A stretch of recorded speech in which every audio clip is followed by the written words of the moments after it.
This from Dog Pound Daily. I know you didn't write it, but from the site you write for. 3 areas the Browns must improve.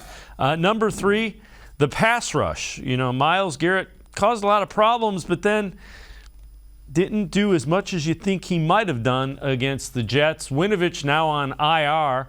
Clowney not playing, so they're going to be beat up along that defensive line. Number 2, all areas of special teams. And, yeah, that's an exclamation point. Cade York was good week 1 with that game-winning field goal. Missed the extra point. That was critical. You expect those kind of things. The kick return game has not been good. I don't know about you. Demetric Felton gives me like little heart palpitations every time he goes back to catch a kick because he's not fielding them cleanly.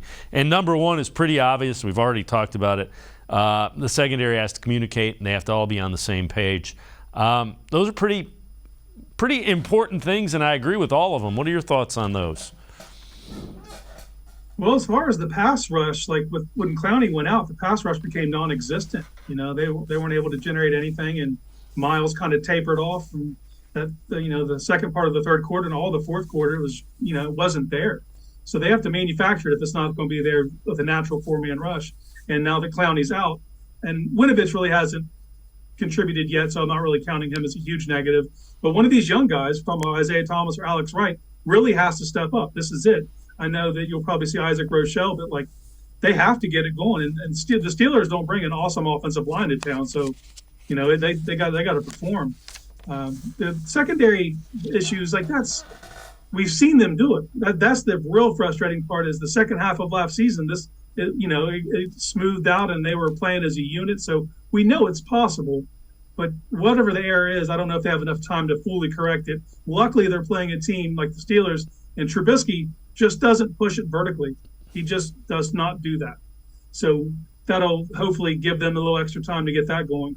But the special teams have been rough.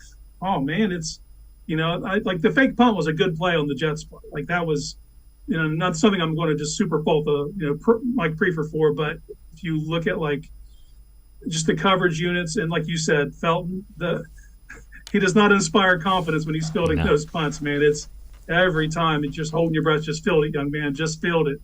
And York, I'm giving him leeway, obviously. I don't know what life would be like for him now had he not made the week 1 kick after what happened Sunday. If that would have been the first big moment for him and he missed that, it might be a little different, but you're going to give him a little more leeway. But they have to shore a lot of things up. So far, really, only the punt unit is the unit that I'm looking at as special teams. It's performing up to where I would like to see them. Every other unit needs to improve, and they got to do it in a hurry, or there's going to be serious questions that need to be asked.